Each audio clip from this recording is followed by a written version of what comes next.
acho que, quer dizer, esse projeto de pesquisa nasce de um impasse da psicanálise, eu acho.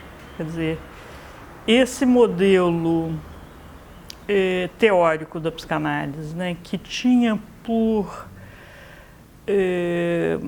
eixo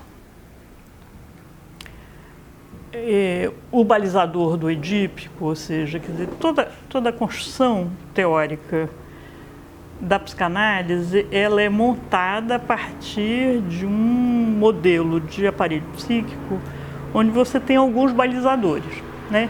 O balizador era o Édipo, que estava, por sua vez, montado em cima da culpa, e isso deu conta, durante muito tempo, me parece, não só de todas as neuroses, como, pela ausência disso, ou da inscrição disso, a psicose. Então, ele é um modelo que serviu, e serve até hoje, sem dúvida alguma, para esse tipo de patologia.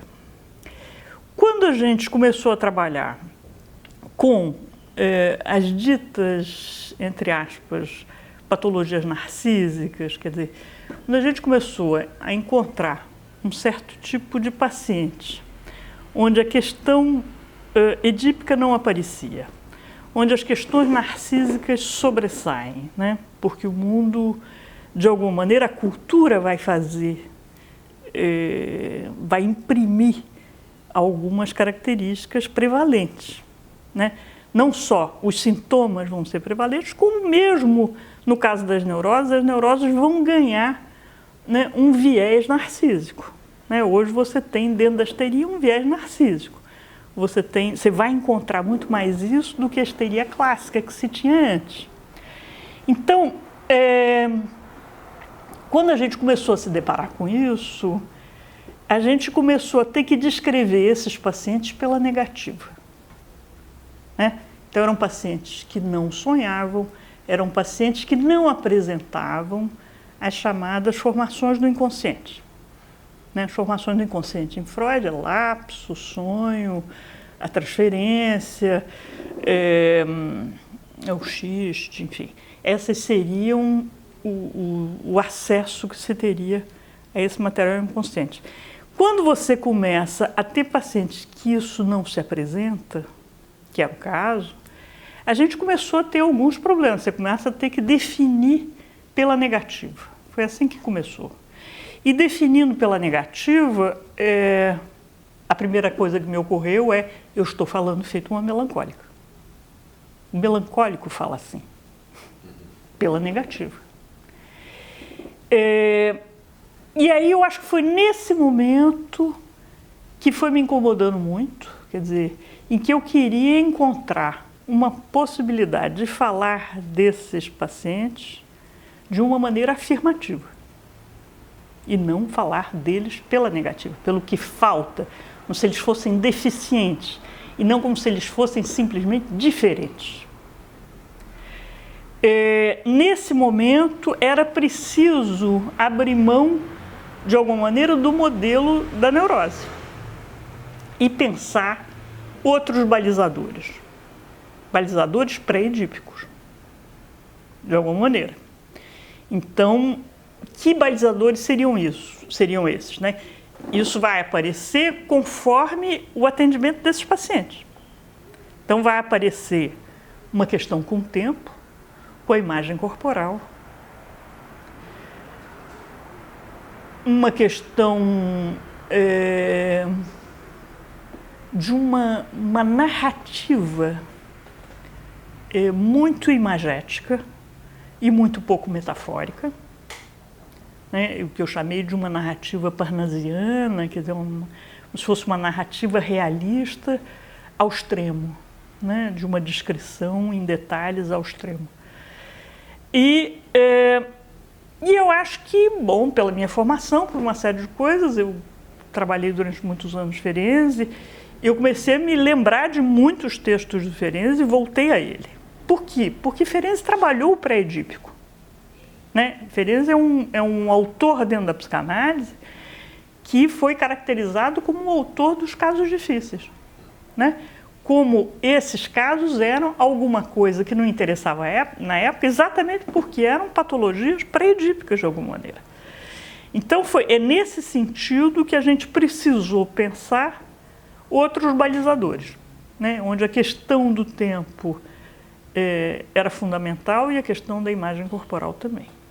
Sobre tudo isso, e a narrativa evidente, aí toda a questão da transferência, o lugar do analista, isso tudo vem depois de Roldão, mas nasce daí. Olha só, eu fiz o meu doutorado fora do Brasil. Quando eu chego no Brasil, no final dos anos 80, e eu começo a atender esses pacientes que me chegam e que me chamam a atenção, enfim, chegam outros tipos de pacientes também, mas os pacientes que me levam a essa pesquisa eram pacientes muito jovens. E me chama a atenção, num primeiro momento, desses pacientes, são pacientes que chegam ou deprimidos ou muito angustiados, né? E esses pacientes, o que primeiro me chama a atenção é como alguém com 25, 30 anos não tem projeto de futuro. Quer dizer, essa dimensão de futuro não existia. Do passado eles não se lembravam, então você não tinha muito material, era difícil. Não eram pacientes que associavam livremente, quer dizer, não eram pacientes... Era como se eu tivesse um equipamento teórico que não servia para esses pacientes, né? A psicanálise está montada nessa ideia das formações do inconsciente e, para isso, ela precisa da associação livre e da atenção flutuante do analista, de um lado. Se você não tem associação livre e se você tem uma narrativa imagética, você não tem atenção flutuante. O seu pensamento é capturado por esses pacientes completamente. Ele te traz uma imagem, você fica capturada pela imagem. Você não consegue mais ouvir aquilo com uma atenção flutuante. Então, isso era um problema. Então, eram pacientes muito jovens que não tinham dimensão de futuro, com uma narrativa muito difícil de trabalhar e com um sofrimento muito grande. E eu acho que o que mais chamava atenção, porque no começo isso foi muito difícil para mim, eram pacientes que não faltam, que estavam ali. Quer dizer, a gente tinha uma estética, digamos assim, de subjetividade do começo do século XX, que era da interioridade, que era a estética da Dama das Camélias, né? É nesse caldo que a psicanálise é construída, inclusive, né? Então você tinha não só esse modelo estético, se a gente pudesse chamar assim, como você tinha uma ideia de que as referências externas eram estáveis, né? Então, você tinha modelos morais ou modelos de estar no mundo socialmente que eram estáveis, quer dizer, as mulheres sabiam o que era ser uma boa mãe, uma boa mulher, uma boa filha ou uma boa avó. Mesmo que elas não fossem, esse modelo era estável. E eu acho que isso foi revolucionado completamente. Ele é revolucionado num primeiro momento, no meu entender, com o aparecimento e o surgimento da pílula anticoncepcional, que vai separar completamente a ideia de sexualidade e prazer, né? Separar, sobretudo, a sexualidade como alguma coisa ligada à procriação. Vai dar, ao contrário, um estatuto ao prazer, né? E eu acho que todas as invenções tecnológicas que o mundo teve. Mudou a relação das pessoas com o tempo e mudou, eu acho, aí é palpite, não é a minha área, enfim, mas eu acho que esse modelo de sociedade de consumo desvalorizou completamente essa ideia de uma interioridade, né? a imagem ganhou valor e os objetos também. Com isso, restou, né, ao homem contemporâneo se reinventar, né? Ele é a referência de si mesmo, do que é bom, o que é certo, o que é errado, por onde caminhar. E na falta disso, o outro vai dar, mas os outros vão dar de formas diferentes, né? Cada um vai dar esse olhar de uma forma diferente. Então não há estabilidade porque não há unidade de pensamento mais sobre essas referências. E elas passam a ser externas, né? Essa ideia que aparece de que a subjetividade se exteriorizou, né? Ela deixou de ser uma interioridade para passar a ser uma exterioridade, quer dizer, é o outro que vai me dizer, o olhar do outro que me diz o que é certo, o que é errado, se eu estou me saindo bem ou se eu estou me saindo mal, se eu tenho aprovação ou não, e eu fico cega, quer dizer, para mim mesmo. Então, eu acho que essa ideia é o grande sofrimento, quer dizer, alguém acha alguma coisa sobre mim que nem eu sei o que é, que eu mesmo desconheço em mim, né? Então, você vai ter um olhar quase paranoico, se a gente pudesse dizer, quer dizer, tem um traço paranoide que vai acompanhando a subjetividade atualmente, é assim. Mas isso eu acho que você tem uma série de trabalhos importantíssimos que pensou sobre isso, quer dizer, o mundo vem se dedicando a isso há muito tempo, né? Você tem o Guy Debord, que foi pensar a sociedade do espetáculo, depois você tem um cara feito o Sennett, que vai dizer isso, né, na corrosão do caráter, como é que a relação do trabalho, do sujeito com o trabalho, se modifica completamente, né? Aquilo fazia parte de uma historização do sujeito. Eu acho que isso para a gente é importante, né?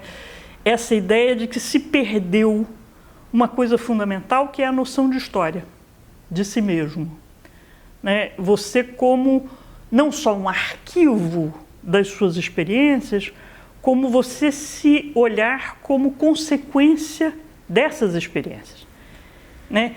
Essa relação com o tempo mudou de tal maneira que isso foi esgarçado e os fatos passaram a ser pontuais, passaram a ser sem relação um com o outro, né? Essa vivência do tempo, essa relação com o tempo mudou completamente. Olha só, quando Freud vai definir o eu, ele vai dizer que o eu é um precipitado de identificações. E ele vai entender o precipitado de identificações como sendo das relações de objeto. Então, a ideia de eu sou o resultado da história dos investimentos objetais que eu fiz na vida. De cada um deles, eu recolhi um traço que foi me formando. Se eu não consigo mais ter essa ideia de que eu sou resultado das minhas vivências, ou das minhas experiências, ou das minhas relações objetais, eu perco completamente a ideia desse eu historicizado. E eu acho que, de alguma maneira, quer dizer, num primeiro momento a gente poderia pensar até que ponto hoje a demanda de uma análise não é a demanda de construir uma história. Isso a gente nunca tinha pensado antes. Quer dizer, a psicanálise aparece para dizer a sua história e a sua versão não é a única e talvez ela seja falsa. É assim que ela aparece, né? Para as histéricas, para a neurose obsessiva. E hoje é como se a função analítica fosse construir uma história. A Pierre Aulagnier dizia que a análise, para ela, se ela pudesse resumir ao extremo, a análise era a aceitação do paciente de reescrever a sua história a quatro mãos, né? E a questão é que hoje você não tem a versão original. Você não tem um paciente que chega com a sua versão, né? que chega a dizer, não, eu sou isso porque eu acho que eu sou isso, por conta disso, ou daquilo outro, ele não faz uma relação de causa e efeito, inclusive. Então não se trata de reescrever, porque não se tem uma versão original. Se trata quase que de uma primeira escrita, a quatro mãos. A relação com o tempo, ela foi revolucionada há muito pouco tempo, né? Eu escrevi a minha tese de doutorado batendo a máquina, né? E eu não tenho 100 anos, né? Eu tenho 62, né? Então, há 30 anos atrás, se batia a máquina, não tinha computador. Não é que não tinha computador, mas ninguém tinha dinheiro para ter, custava caríssimo. Então, tinha um computador, as universidades, eventualmente um professor melhor tinha. Eu não me lembro de nenhum professor que tivesse. Na França, não estava falando de Brasil, não, eu estava na França. Você não tinha computador. Então, se você errasse, na hora que você estava escrevendo uma página da sua tese, se errasse uma palavra, você tirava e reescrevia essa palavra, essa página inteira. E você tinha que parar naquele momento, porque isso ia mudar a diagramação de tal maneira que você não podia continuar na outra página. Você tinha que parar, reescrever, para depois continuar. Você não tinha... Né, isso foi nos anos 80, no começo dos anos 80, você tinha carta, você não tinha internet. Então, as cartas demoravam 7 dias para chegar lá, e você respondia e demorava mais 7 dias para chegar aqui. Então, isso dá uma relação com o tempo, dá uma relação consigo mesmo e completamente diferente. Hoje você fala em tempo real com qualquer pessoa em qualquer lugar do mundo. Você fala com pessoas desconhecidas, né, você faz grupos de interesses no mundo, onde você pode estar aqui falando com uma pessoa da Coreia do Sul, ou da Coreia do Norte é mais difícil, mas enfim.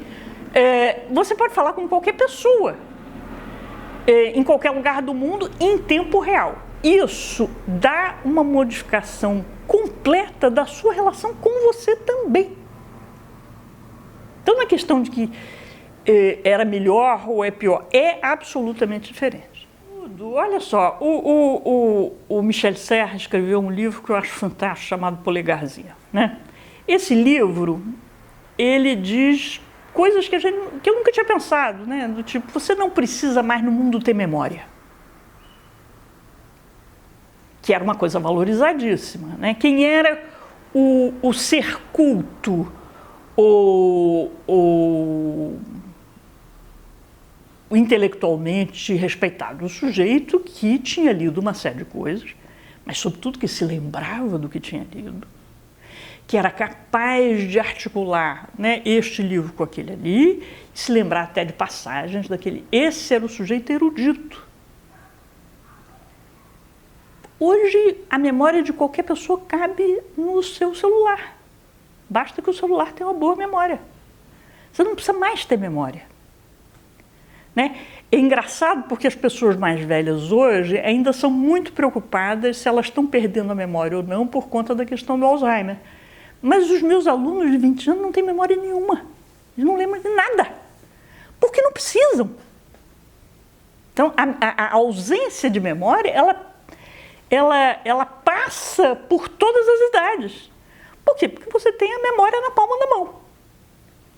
Se você não sabe alguma coisa, você entra, né, o Michel Serres diz, você entra na internet, bota o Google e diz quem é que foi o autor de não sei o que lá. Você bota uma palavra e vai aparecer. O Wikipédia é ruim, segundo ele, não tão ruim, né, quanto as enciclopédias antigas. Então, essa relação muda completamente. A memória ficou alguma coisa... É muito mais um passeio horizontal do que vertical. Agora, se você entra num mundo onde a nomeação do sentimento ficou desvalorizado, aí é uma complicação.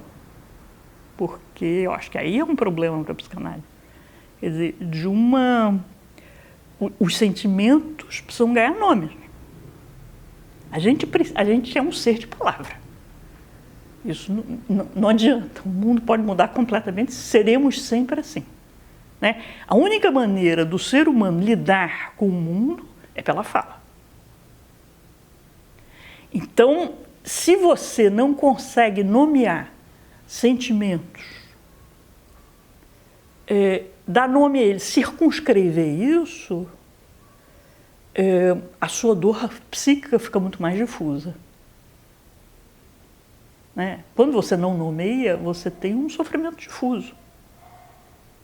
Para isso a gente nomeia, para tentar circunscrever, para tentar, de alguma maneira, dar um território àquilo. A ideia de narcisismo e de sociedade de consumo, ela vai tirar alguma coisa, aí sim eu acho que tirar, alguma coisa que é a ideia de que somos seres de sociedade e seres gregários. Né? Quer dizer, essa ideia que, de alguma maneira, nasce um pouco nos Estados Unidos, mas que começa a permear todo o Ocidente, da ideia do self-made man, do sujeito que ele é o empreendedor dele mesmo, ele é o ser do espetáculo ou o ser da performance. Esse sujeito não é um sujeito permeado pela ideia de bem comum. E ele não é permeado pela ideia de que ele precisa da sociedade. Fica uma ideia de humanidade do homem como sendo alguém que a sociedade só atrapalha. Né? Os outros só atrapalham. Uma vez eu vi, recentemente, eu não me lembro o nome do filme, que era um sujeito velhinho até, e ele disse uma frase que eu dei uma gargalhada no final, que era um documentário, e ele dizia: o problema do homem são os outros. Né? E é isso mesmo, quer dizer, o problema dos homens são os outros. Agora, sem os outros, a gente não sabe viver. Então, isso é uma questão. Como é que o sujeito vira um ser de sociedade? Pelo olhar que o outro vai ter dele. E não por um olhar ou de bem comum ou de solidariedade, mas de competição e de que o outro sabe alguma coisa de mim. Então, não é alguma coisa, o que eu tenho para dar, mas o que o outro acha que eu sou.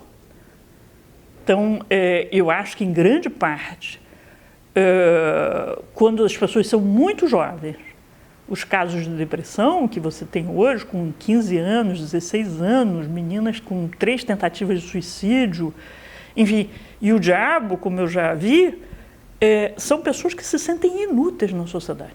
Elas não têm nenhuma utilidade. Isso, se você bota a juventude como alguém inútil, você não dá destino a isso.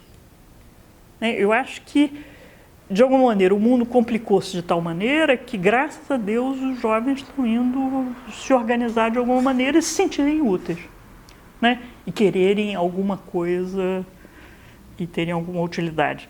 Mas quando se perde essa noção, você perde alguma coisa de fundamental. E aí você deprime mesmo, só resta deprimir. Porque se você não pode ter uma vida interna, se você não pode ter uma conversa com você mesmo, se o outro é que sabe de você e você não sabe nada, e você não tem nenhuma utilidade no mundo, e o outro é para você só útil, ele não é uma... Veja bem, quando a gente chama de uma personalidade narcísica, eu acho que aí talvez valha a pena para o leigo, se entende muito o narcísico como sendo alguém muito que olha para si mesmo, no linguajar comum. E para a psicanálise, o narcisista é exatamente aquele que não pôde concluir um narcisismo, ele não pôde fazer alguma coisa de fundamental. Então, ele é um dependente do olhar do outro, do que o outro vai achar, do aplauso, se o outro vai bater palma ou se não vai bater palma, porque se não bater palma, ele é uma porcaria. Não é porque ele precisa da palma, porque ele se acha o máximo. Não, se ele não tiver aquilo, ele não é nada. Você dá um peteleco num narcisista e ele cai. Ele é de uma fragilidade absurda. Então, esse mundo narcísico, e não sobra nada para o sujeito. Ele não tem mundo interno, ele não tem como ele mesmo providenciar o cuidado de si no sentido do prazer, da companhia para si mesmo, ou da própria uso da solidão como uma coisa criativa e como uma coisa fundamental na constituição egóica. A solidão é só o deserto, é só a ausência do outro, é só o abandono. Esse é de um sofrimento enorme. Eu acho que a gente vive uma certa idealização de um prazer contínuo e eterno, né? Quer dizer, como se o prazer pudesse ser alguma coisa linear, e ele não é. E o convívio com o que antecede ao prazer, né? Eu acabei de ler um artigo do Adam Phillips que ele fala que o tédio é fundamental, né? O tédio é alguma coisa que antecede ao momento criativo. Sem você poder ter acesso ao tédio, você não consegue nada criativamente, né? Isso, no mundo contemporâneo, tem pavor, só se fala de tédio, né? O tédio virou aquilo que todo mundo foge, aquilo que ninguém quer, né? O convívio consigo mesmo ou a solidão, ninguém quer. E uma idolatria do prazer, como se... Veja bem, se você não tem história, ou se você acha... quando eu digo não tem história, é você ter uma relação com o tempo onde você pode dizer, por exemplo, eu quero chegar lá. Agora, para eu chegar lá, eu vou ter que fazer isso, eu vou ter que fazer aquilo, eu vou ter que me enriquecer para poder chegar lá. Se você não tem esse tempo como um tempo importante, só o chegar lá é que é importante, e esse prazer, que não é prazer, ou essa construção desse caminho não tem nenhum valor, você não aguenta e você não chega lá também, né? Fica aqueles sujeitos esquisitos, né? Jovens, muito jovens, inteiramente entediados, que não saem de casa, que passam o dia inteiro no quarto. E uma vez eu vi também um filme que era uma entrevista com um cara desses, um garoto desses, no interior dos Estados Unidos, e o cara chegava e perguntava: o que você quer como profissão? Ele disse: não, eu vou ter uma banda famosa, eu vou ser o guitarrista. Ele conseguia dizer onde ele queria chegar. E o cara dizia assim: mas e aí, você toca guitarra? Ele disse: não. Mas você aprendeu a tocar? Não. Ou aquilo cai no colo dele, né? Ele acha que ele vai aprender guitarra assim, né? Que aprender guitarra não vai machucar o dedo, que você não vai errar, que você demora um tempo, que você tem que estudar todo dia, né? E isto não entrou na contabilidade. E que isso pode ser prazeroso. Eu acho que esse declínio desse prazer, onde só existe o êxtase como prazer, como sinônimo de prazer, essa é uma complicação e um drama. Mais do que uma complicação, isso é um drama. E eu acho que o mundo contemporâneo tem isso, quer dizer, tem o fator sorte como uma coisa importantíssima, né? As pessoas contam com a sorte, contam com as coisas caindo no colo delas, mas aí a vida não é uma construção de alguma coisa. Ela não tem um caminho, ela é recheada de acidentes. E só isso. O lugar da alteridade, eu acho que ele até é muito marcado, mas é uma alteridade diferente, quer dizer, é uma alteridade vinculada a um olhar do outro, né? Vinculado a... Veja bem, todos nós queremos agradar alguém, né? Isso de cara, quer dizer, isso não é uma invenção da contemporaneidade.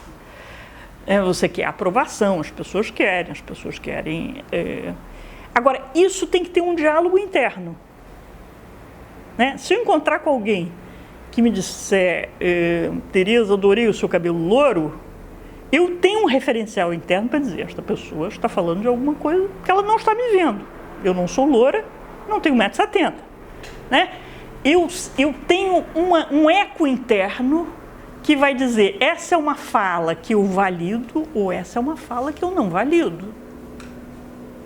Ou essa é uma fala que fala de mim de uma maneira que eu nunca pensei, isso me incomodou, eu vou até pensar, mas ela não tem o crédito de toda a verdade. Porque eu vou dialogar isso comigo. E isso tem que gerar uma conversa comigo. Se não existe essa conversa comigo,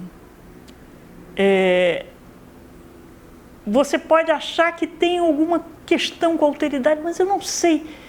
Eu acho que eu sou uma extensão também do que o que o outro acha é uma extensão de mim. É uma outra forma. Mas não acho que seja uma forma que vai abolir a ideia de alteridade. A ideia completa de alteridade, todas as patologias querem fugir. Veja bem, eu acho que a ideia de recalque em Freud, que é uma ideia fundamental, né? Quer dizer, de que eu tenho que aceitar a castração, essa aceitação é entre aspas. Né? A ideia do Freud de um ideal de eu aceito provisoriamente, porque lá na frente você é uma totalidade. Isso sempre vira uma cenourinha lá na frente, que eu nunca vou alcançar. Mas o que eu estou buscando é aquela cenourinha. Né? Então, essa ideia mas eu posso conviver com a castração, quer dizer, eu posso viver com esse momento onde muita coisa me falta e eu estou caminhando, eu estou correndo atrás de alguma coisa. Existe nessa idealização do prazer, do êxtase, se aboliu isso. Isso é um complicador. Mas eu não sei se isso tira a alteridade. É diferente, para mim é só diferente, não é... Porque se a gente pensar numa sociedade sem alteridade, é uma sociedade psicótica. A gente não tem uma sociedade psicótica, o que é isso? Os sintomas, eles refletem alguma coisa da cultura. O sintoma é sempre uma resistência à cultura. No caso da sexualidade, do jeito que ela aparecia no início do século XX, você tem a histeria e a neurose obsessiva como resistência àquilo. Né? Como o sujeito adoecia e virava aquilo que a sociedade não queria ver, ou aquilo que a sociedade não aceita, ou aquilo que é o avesso daquela cultura. Eu acho que o mundo contemporâneo perdeu a vergonha. Se a gente vê, as pessoas perderam a vergonha. E perderam a vergonha de uma maneira impressionante. E mais do que isso, você não precisa estar na América Latina para isso. O mundo ocidental perdeu a vergonha.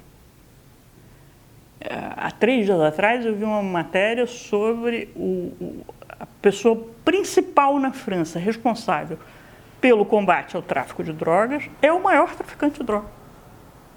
O mundo perdeu a vergonha. Sem vergonha. É um mundo sem vergonha. O mundo sem vergonha gera que tipo de patologia? Os envergonhados. É isso. São as pessoas que vão apontar para essa cultura o avesso da cultura. Aquilo que ninguém mais tem é o que eles têm. Claro que isso está deslocado, porque não é uma vergonha... como é uma vergonha distanciada da culpa, não é uma vergonha moral. Então vai ser uma vergonha do aspecto físico, da aparência, dos bens que tem ou que não tem, ou da ausência de bens, né? ou da inadequação social, né? A sensação sempre desses pacientes é de serem inadequados. Eles são inadequados. Num mundo sem vergonha, eles são inteiramente inadequados, ficarem apontando que eles têm vergonha. Como tem vergonha? Né? O mundo do espetáculo, o mundo da performance, não é um mundo envergonhado. Mas aí eles aparecem com uma força enorme. Né? A Organização Mundial da Saúde fez um relatório, já faz tempo esse relatório, já tem foi no início dos anos 2000, prevendo que a fobia social vai ser um responsável pelo não comparecimento ao trabalho, né? Por uma incapacidade de trabalho de mais de 12% da população do mundo. Esses sintomas vão refletir alguma coisa que é o que a cultura está apontando. É uma cultura sem vergonha. Olha, eu acho que essas pessoas sofrem muito. E essas pessoas buscam cada vez mais alguma solução para elas. Para as pessoas que sofrem de uma enorme... Você tem duas categorias que eu acho que a gente pode trabalhar na pesquisa da gente, de sofrimento com relação à vergonha. Né? Um que a gente chamou de humilhados e o que a gente chamou de constrangidos, enfim, a palavra não é essa, eu também não estou me lembrando, mas seria alguma coisa de um certo constrangimento. Esses humilhados, o sofrimento é muito, muito grande. São depressões gravíssimas. Essas pessoas, às vezes, não aguentam um trabalho de análise. Porque não aguenta estar diante de um outro olhando para eles. Eles não aguentam nem sair de casa, eles não falam no telefone. Então, essas pessoas, é preciso fazer alguma coisa por elas. Quando elas conseguem fazer uma terapia, isso para elas é fundamental. É possível você reconstruir essa história. Esses humilhados têm uma história. Geralmente uma história de bullying grave, enfim, de uma série de sensações muito pesadas vividas, ou no seio familiar, mas geralmente em escola e no meio social. Se você consegue trabalhar, você consegue muita coisa. Os encabulados, se a gente puder dizer assim, é muito mais fácil. Você tem um trânsito e consegue muita coisa. E eu acho que isso tudo tem a ver com a castração. É engraçado. Quer dizer, você achar, que eu acho que é um pouco isso que você tentou, não sei se é isso que você tentou dizer com relação à medicina, quer dizer, a medicina virou uma gincana, né? Cada vez se descobre alguma coisa e cada vez isso que se descobre ganha um valor enorme. E aí as pessoas começam a correr atrás disso como se fosse ganhar uma corrida. Que corrida? As pessoas vão achar que não vão morrer nunca. Né? Tem uma coisa... Isso é perfeitamente palpável. Né? Eu assisti uma emissão de rádio há 2 dias atrás dizendo, olha só, a medicina achava que o exercício físico de 150 minutos por semana prevenia 3 tipos de câncer: mama, pulmão e intestino. Hoje a gente descobriu que 150 minutos previnem contra 26 casos. Então, é você vender um peixe muito curioso, que é o seguinte: se você fizer exercício de 150 minutos, você não vai morrer. Sei lá, né? A impressão que dá é um pouco essa, você não vai morrer nunca. Então tem alguma coisa a ver, eu acho que isso tem a ver com 2 coisas. Uma, você ocupa as pessoas. nessa medicina otimizada, as pessoas entram na gincana e elas não precisam pensar sobre elas. Elas fazem exercício, elas vão para não sei o que, elas comem não sei o que lá, elas pensam em tudo que elas vão comer. Isso vira uma atividade que pode ocupar uma existência com isso. E outra é essa ideia de que você pode vencer a castração. E eu acho que a psicanálise anda na contramão disso tudo. Eu acho que a maior dor humana é você saber que você é mortal. Ou seja, que você não é eterno. E só que se saiba, só o homem tem essa consciência. Nenhum outro animal. Isso tem um lado pesado, né? Eu pensar que eu não vou existir. E outro dia eu ouvi isso de uma maneira muito bonita, que era uma pessoa que dizia: eu não suporto a ideia de que eu não vou existir para mim mesmo. E é isso mesmo, né? A morte é você não existir para você.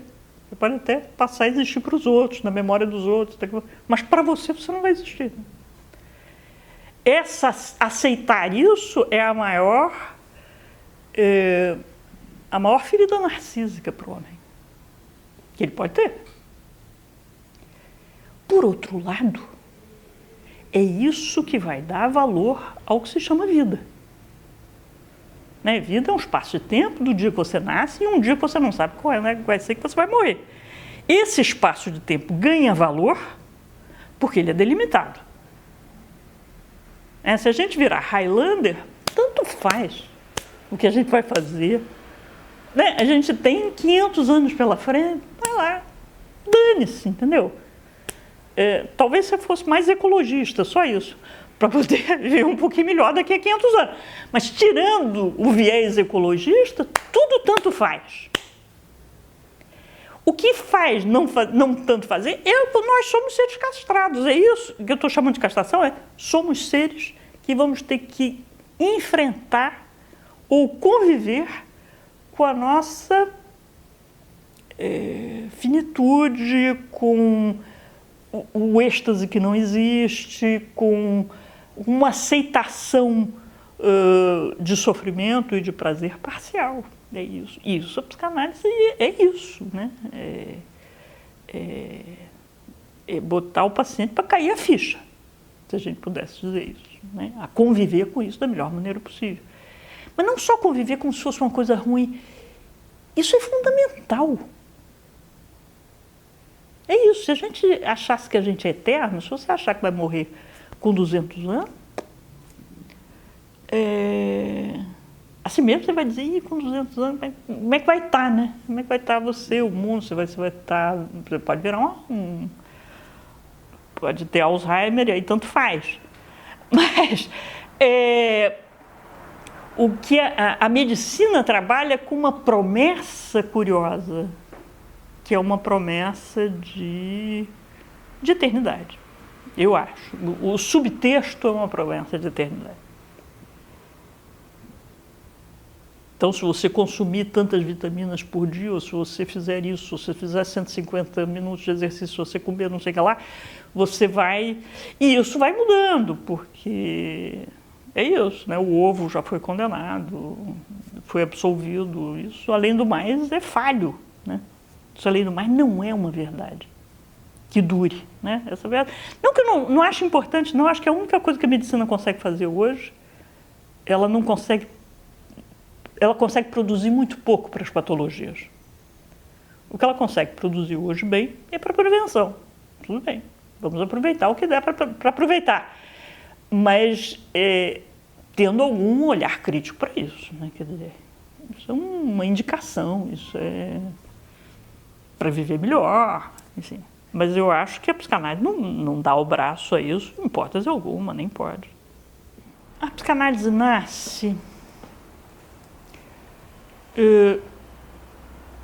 o corpo teórico e uma teoria da clínica nasce do atendimento no caso das histéricas, sobretudo, e as neuroses obsessivas.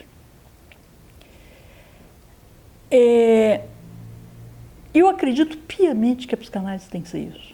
Ou seja, na hora que a gente monta um grupo de pesquisa dentro da universidade, a ideia principal é que essa clínica vá nos indicar o que a gente tem que trabalhar teoricamente e o que a gente pode mudar teoricamente ou pensar para poder entender esses pacientes. Isso não pode ser esquecido. Quando isso é esquecido, a psicanálise vira uma seita. E quando a gente esquece que a gente tem que manter esse espírito pesquisador enquanto analista, de que a gente tem que ouvir esse paciente e que esse paciente nos traz problemas, né, de como a gente vai trabalhar, ou nos traz problemas teóricos mesmo, daquilo que a gente tem como arcabouço teórico, a gente tem que poder ouvir aquilo e, se achar que é preciso, tentar construir, teoricamente. Porque senão a gente pega tudo que é paciente e diz: vou enquadrar você no que eu sei. E aí vira assim, teve uma época que todo mundo era histérico. Podia ser um esquizofrênico delirante. Eu vi isso, você chamava de histérico. Porque você tinha que enquadrar naquilo que você sabia. Aí é uma postura que não tem nada a ver com a psicanálise. A psicanálise é difícil, é desconfortável. E o lugar do analista tem que ser difícil e desconfortável. Se você entra em zona de conforto, alguma coisa está errada. O que faz você produzir... E aí você tem que pensar, por exemplo, desses pacientes que eu falei, o lugar do analista muda. Não é mais lugar de suposto saber, não é mais lugar de transferência paterna, nada disso. Muitas vezes é um lugar de testemunho. O sujeito só pode se construir num arcabouço narcísico diante de alguém. Ele precisa de um testemunho para fazer isso. E, eventualmente, vai ser esse analista. Por que não? Isso é menos psicanálise? Não sei que nome queiram dar, dane-se. Isso é o que precisa ser feito naquele momento. Sem isso, eu preciso aceitar que o meu lugar é desconfortável pra caramba. Eu preciso aceitar que o meu lugar não tem nada a ver com tudo que eu fui treinada e aprendi. E que eu tenho que inventar, e que eu tenho que pensar, que eu tenho que produzir em cima daquilo. Porque também o legal dessa profissão é isso, se ela for desafiar. Porque se ela for só para eu dizer: ah, que legal, tudo que eu sei está aqui, olha só, o meu paciente me diz todo dia que tudo que eu sei é o máximo. Eu não seria psicanalista. Não me interessa. É uma clínica que vai ser desconfortável, porque ela é uma clínica que vai fazer você repensar uma série de coisas. E ter todo o cuidado do mundo. Porque aí entram em zonas muito perigosas, que é a zona da sugestão, zona do conselho. Você tem que fugir dessa área, porque isso não tem nada a ver. E que às vezes esses pacientes te botam ali quase que no limite disso. Como fazer, como manejar, como permitir que aquele paciente possa ter uma análise, como qualquer pessoa pode ter. Se você escorrega na sugestão ou no conselho, você tirou a ele a possibilidade dele poder fazer uma terapia decente, minimamente decente. Mas é difícil. O Ferenczi dizia o seguinte: quando o paciente está muito confortável no divã, alguma coisa está errada. E quando o analista está muito confortável na cadeira, algo de muito errado está se passando. Esse é um lugar desconfortável para os dois lados. E tem que ser. É isso que sustenta o espaço analítico, eu acho. Não pode ser um desconforto que fique impossível. Não pode ser um desconforto que inviabilize para um lado ou para o outro. Mas confortável não pode ser.